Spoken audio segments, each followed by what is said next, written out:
You love me. You love me because I'm Kobe.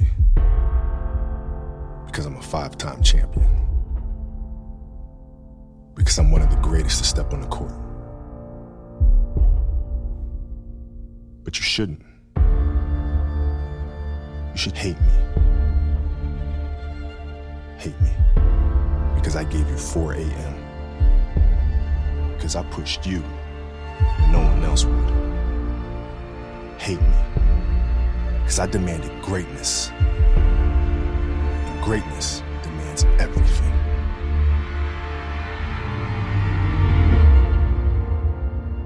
Love me when you become greater.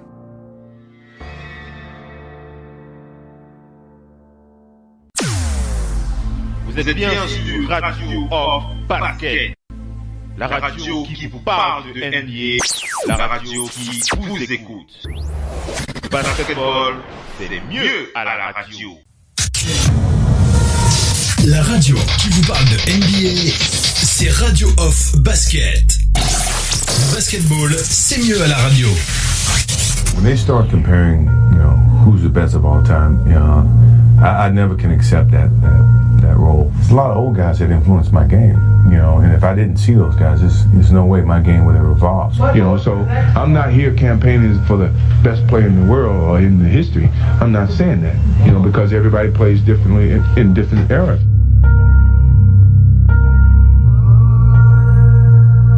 Coming on this level is a brand new start for me, and I have to start from the bottom and work my way up. I came into the league thinking I was the last on the totem pole. I know it's going to be a lot of talking and crowd expectations going to be out of this world, but I have to go out and play my natural game, and that's what got me up to this point, and I can't change now just for the crowd. I don't worry about the fans and their eyes on me. It's a competition that really drives me to be the player that I am. I love the game of basketball, and I feel that if I didn't get paid right now, I still play the game of basketball without a doubt. I just played the sport because I loved it. I love the game, and every day I try to play it as hard as I can when I'm playing it. But people are starting to forget that when I play basketball, I don't play conservatively. I play all out. I feel that I'm the leader of the ball club. So I can't say that I'm going to try to play and conserve 28 minutes so that by the end of the season, I'm going to be more rested. I'm all out. Now we can go head to head. Sure. And see who really is the MVP. I'm the ultimate competitor. Yeah, I add that to the challenge that that I'm presenting to myself. I would never say I was a cutthroat. I was a competitor. Have you ever been afraid on the court ever? Against anybody? Never. Have you ever been intimidated by anybody? Never.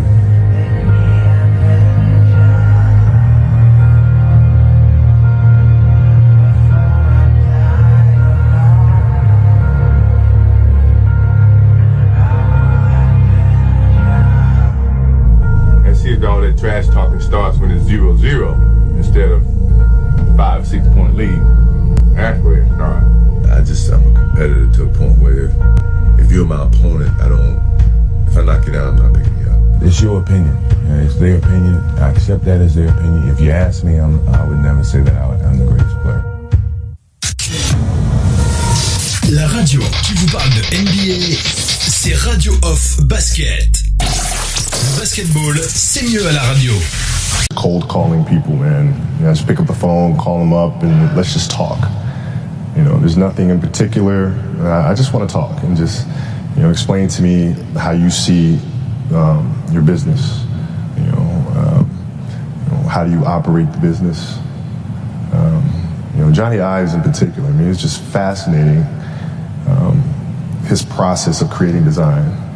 And when I was playing, when I did that, I used to try to connect the dots between how John Williams would compose a score for a film, or Johnny Ives would design a new Apple product, and how does that connect to how I play the game of basketball? Is there something there that I can learn that can be used when I step out here on the court?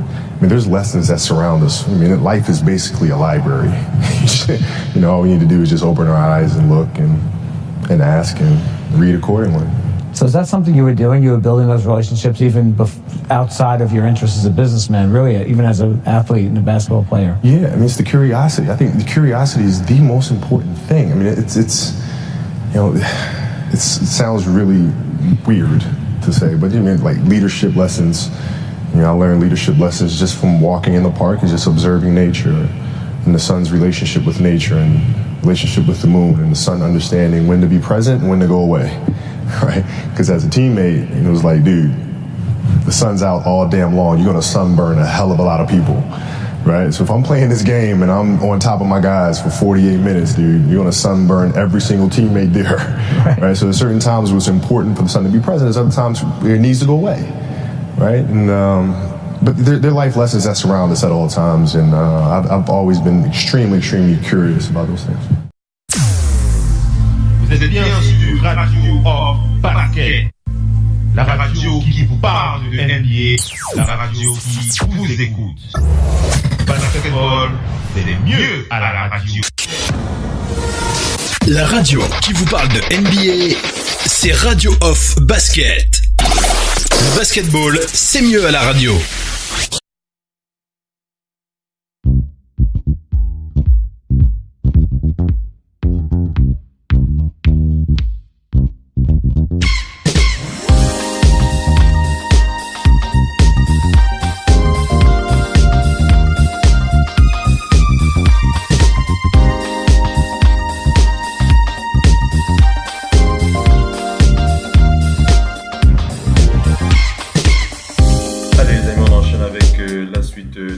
Talk show. Nous sommes dans les news. On va aller du côté des Mavericks de Dallas. Les Mavericks de Dallas, alors je pense que vous avez dû le voir sur les réseaux. Si ce n'est pas le cas, je vais vous le rappeler. Les Mavericks de Dallas qui ont un intérêt certain pour Jimmy Butler. Alors même si il est clair que les Sixers de Philadelphie ont précisé dans les médias, j'en parlais encore hier, qu'ils n'allaient pas se laisser voler la vedette avec le dossier Jimmy Butler. Ils ont l'intention de mettre tout ce qui est en leur pouvoir pour le garder. Les Mavericks de Dallas, eux aussi, sont sur le coup, mais il y a un problème du côté des Mavericks de Dallas. C'est que du point de vue des Mavericks de Dallas, est qu'ils ne feraient certainement pas bon ménage avec un certain Luka Doncic. Vous savez que les Mavericks ont mis tout sur ce super rookie Luka Doncic, même si Jimmy Butler décline son joueur pour la saison 2020, ce qu'il devrait normalement faire, il ne ferait certainement pas bon ménage avec Luka Doncic qui ne partagerait pas bien cette cohabitation avec Jimmy Butler. Même si Jimmy Butler meurt d'envie d'aller à Dallas, même s'il se pourrait qu'il pourrait avoir envie d'y aller, on rappelle que c'est un Texan, Jimmy Butler, ce sera très très compliqué de voir les deux parties s'entendre. Les Mavericks de Dallas veulent une troisième star aux côtés de Luka Doncic et de Kristaps Porzingis. Mais cette troisième star doit venir avec l'idée qu'elle va vraiment s'accoupler avec ce duo Luka Doncic et Kristaps Porzingis. Est-ce que Jimmy Butler est le bon client pour cette association? Je ne le pense pas, et même le média 247 Sports est assez d'accord avec cette idée. Donc voir Jimmy Butler au Mavericks de Dallas, on va repasser gentiment, en tout cas moi, c'est ce que je pense.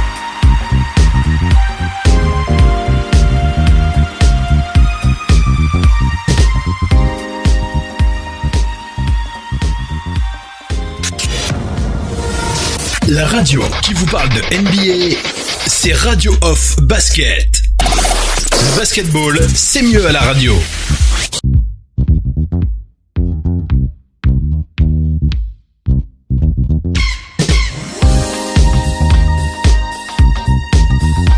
Allez, on enchaîne avec ce talk show. On va du côté des Hornets de Charlotte pour parler pour partager avec vous cette info qu'a diffusé Mark Stein, c'est la participation de Kemba Walker à la Coupe du Monde en Chine.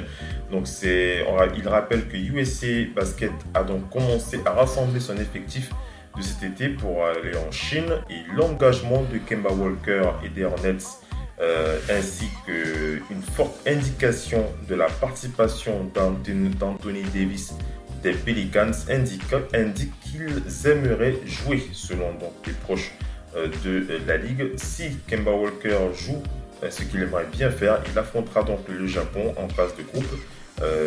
Les Akatsuki 5, donc le Japon, la Turquie et la République tchèque affronteront donc les Américains pour une place au second tour. Il a déclaré Kemba Walker, ce sera un honneur, bien sûr, ce sera la première fois de ma carrière que je pourrai rivaliser avec une autre équipe. Il a dit ce sera un honneur de jouer contre le Japon. J'adore jouer dans différentes compétitions, en particulier avec des gars de notre pays, alors je suis vraiment impatient de jouer. Un autre joueur qui a été annoncé chez Team USA, c'est James Harden. Mark Stein a déclaré l'équipe Team USA sera bien entendu entraînée par Greg Popovich et James Harden est un autre nom dont on espère être présent sur sa liste. James Harden devrait donc figurer sur la liste des équipes de cette équipe américaine selon une source bien informée de la situation. On rappelle que le camp USA Basket commencera dans 2 mois, ce sera à Las Vegas. Un autre joueur dont le nom a circulé dans Team USA, il s'agit de Donovan Mitchell. Donc c'est selon Mark Stein, Donovan Mitchell est aussi cité dans cette équipe sous les commandes de Greg Popovich.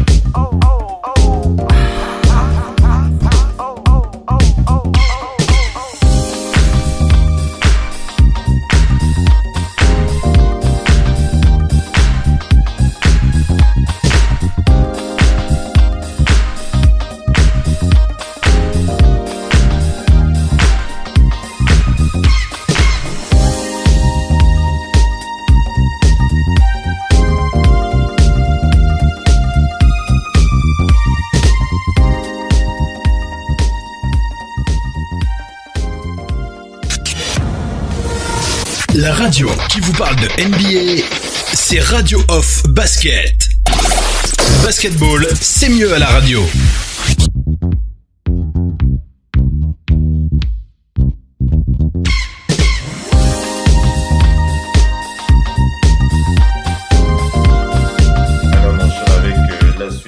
De ce talk show, nous sommes dans les news. Alors, on va partager avec vous l'analyse d'un expert NBA, s'appelle Colin Cowherd, qui a donc partagé une analyse d'une discussion entre lui et un certain Jeff Goodman.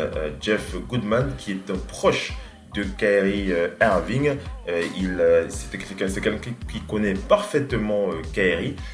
Alors les deux hommes, Colin Cowherd et Jeff Goodman, ont discuté de la situation de Kyrie avec les Celtics de Boston dans un podcast. Et Jeff Goodman a déclaré qu'il savait que Kyrie allait signer ailleurs cet été. Il a dit « Je serais vraiment surpris de voir Kyrie à Boston. Lorsque vous voyez son langage corporel, vous entendez assez de rumeurs, vous savez qu'il se passe quelque chose de pas net. Ici, de toute évidence, Kyrie Irving est plutôt morose aux Celtics. Il a bien entendu un cercle restreint qui diffuse régulièrement son sentiment. Donc, je ne suis pas sûr de la validité de certaines rumeurs, mais encore une fois, je ne m'attends pas à ce que Kyrie Irving soit aux Celtics de Boston. Il a dit on pourrait le voir dans le vestiaire, et avec ses coéquipiers, il ne savait même pas comment se rapprocher de lui.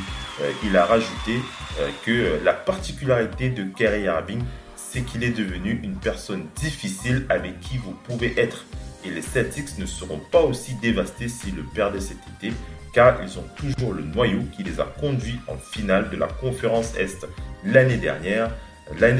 Il dit « Je le connais depuis longtemps, il est devenu très difficile à aimer. » Il parle de Kyrie Irving, il dit « Il est devenu très difficile à aimer, de toute évidence, c'est un talent, c'est un athlète d'élite et nous l'avons vu en play-off. Il a été un peu mis de côté parce qu'il n'est pas le mec le plus athlétique du monde, mais ce groupe était beaucoup plus amusant à regarder il y a un an. en playoff avec Jason Tatum, Jaylen Brown et Terry Rozier. Je ne sais pas combien de personnes à Boston, y compris Danny Ainge, seraient aussi malheureuses si Kyrie Irving partait. Donc voilà un peu une analyse qui permet encore de comprendre que le départ de Kyrie n'est certainement pas, ce n'est certainement pas la chose que les Celtics craignent le plus.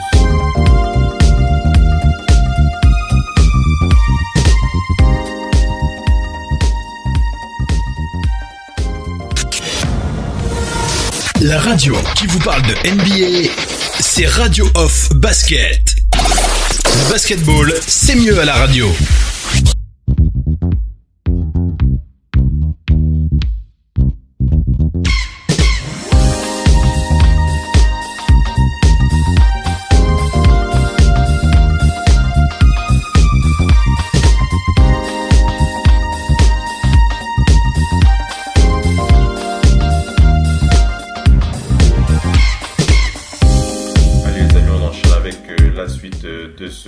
Show, nous sommes dans les news. Alors on va vous parler de cette cohabitation, cette amitié, on va tout dire, entre Draymond Green et le chanteur Drake. Alors pour ceux qui ne le sauraient pas, Draymond Green et des Golden State Warriors et Drake, le chanteur et surtout supporter infatigable des Raptors de Toronto, sont de véritables potes. Draymond Green et Drake entretiennent cette relation depuis déjà 5 ans. On rappelle qu'en 2016, au cours de la saison, avec les 73 victoires des Warriors, Drake avait mis en place un tube sur Draymond Green Summer 16. Et il y a 2 ans, à la suite d'une victoire sur les Raptors, Draymond Green avait clashé un petit peu Drake avec le titre More Life. Et la saison dernière, alors que les Warriors se préparaient pour les playoffs, Draymond Green portait une veste promotionnelle pour le 5e album studio de Drake, Scorpion. Quelques heures avant leur repas ensemble, Draymond Green portait un chandail à capuchon rouge Very Own de Jordan en hommage au rappeur né à Toronto.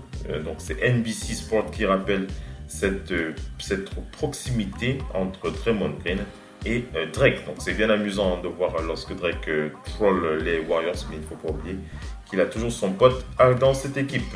On va du côté de Enes Kanter, les déclarations d'Enes Kanter, qui est très heureux d'être du côté des Blazers de Portland. Il a dit c'était vraiment génial, c'est vraiment génial d'être dans cette équipe parce que je me souviens dans ma situation avec les Knicks, je voulais aller jouer au basket dans une équipe qui avait envie de moi. J'avais donc envie de sortir pour leur montrer que je peux jouer. Je suis content que les Blazers soient arrivés. J'aime les Blazers, j'aime les gens de cette ville, j'aime les fans. Je veux juste y aller et Portland compte aussi quelque part où je peux gagner des matchs. Je vais dans ma 9e année. Je veux juste aller quelque part où j'ai une bonne situation, un peu de temps de jeu et surtout, je veux gagner.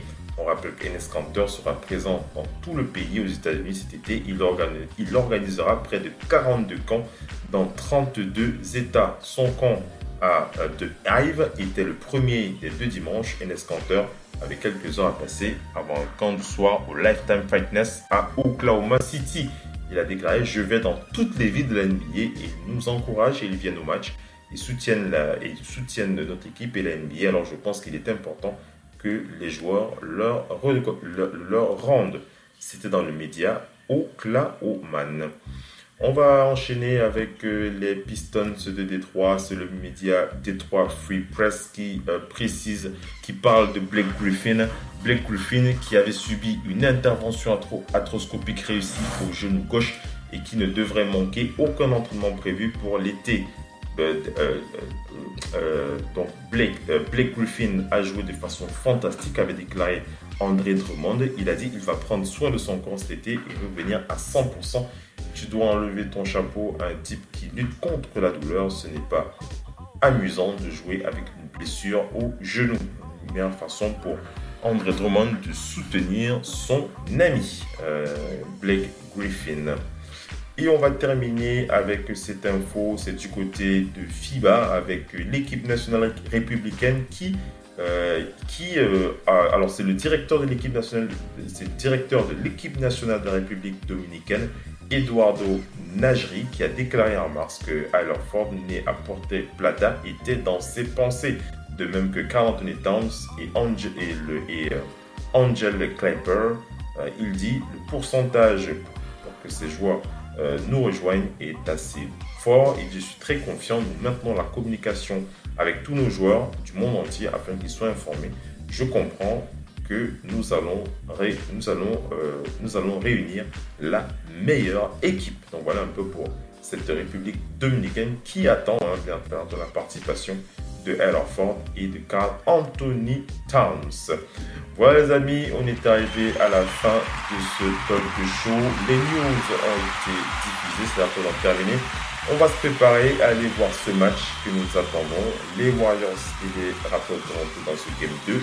Je vois bien une victoire des Warriors de Golden State, mais on n'est pas à l'abri d'une merveilleuse surprise avec un excellentissime Pascal Siakam qui pourra encore nous sortir un match comme il en a le secret. Allez, on va aller s'installer et regarder ça. N'oubliez pas de rester connecté sur le parquet de la radio. Des infos et encore des infos. C'est 24 h sur 24, 7 jours sur 7 sur le parquet. La radio qui vous parle de NBA, c'est Radio Off Basket. Le basketball, c'est mieux à la radio.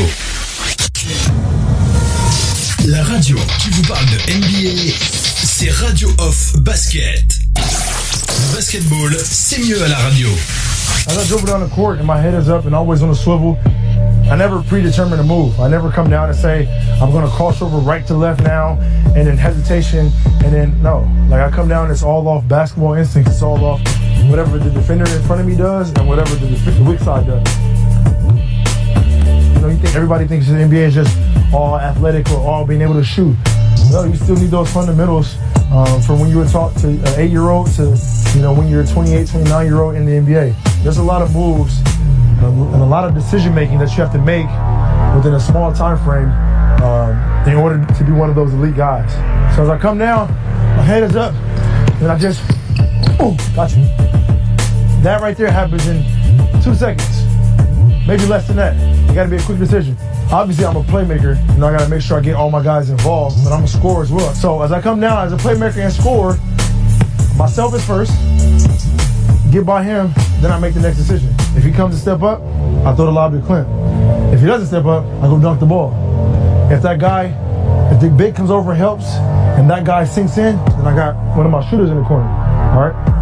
Well, if I don't like that move, or he doesn't go for that move, then I have to find another move to create the balance that I need for a shot. Might be behind the back, in and out, hezzy, side step, he jumps for it, hesitation. Now I gotta make my 4 or 5 decisions that we just talked about. That's another thing. If you wanna make your teammates better, you wanna pass the ball, the passes gotta be efficient, they gotta be on point, on target. Wherever you are, work on your passes. It's easy. But that takes a lot of hard work. Whatever I do in the game, I work on it every single day. Repetition every single day. I'm not gonna work on something that I don't do in the game that I wouldn't try in the game because it's just a waste of time. And I think a lot of kids are doing that nowadays. You know, working on different moves because you see different trainers or different whatever, some on Instagram. No, this is about going in the gym, putting the work in, something that you need to work on and want to be great at for your hour or 2 hours or however long you want to do it. And don't just sit in the gym wasting your time. That's what it is.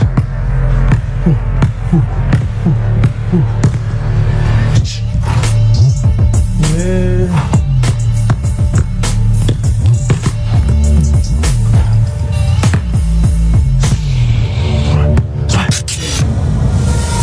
La radio qui vous parle de NBA, c'est Radio Off Basket. Le basketball, c'est mieux à la radio. Nobody can believe where I started from. I started playing basketball in Greece when I was 12 years old. I was just a skinny kid, and I fell in love with basketball. The first day I started the basketball, that's how I reached the NBA. And I make it. This kid has as much upside as anybody in this draft. I came here by myself. It was tough. Maybe 15 years, 20 years, maybe my numbers up there next in career. Just thinking how the national going to say my name. Antetokounmpo. Giannis Antetokounmpo. Bam! I worked hard to change my body. Now I'm the same kid living the dream. You know who you're messing with. This is no mere mortal man we're looking at. The great basketball god. I want to go down as one of the best players to ever play the game.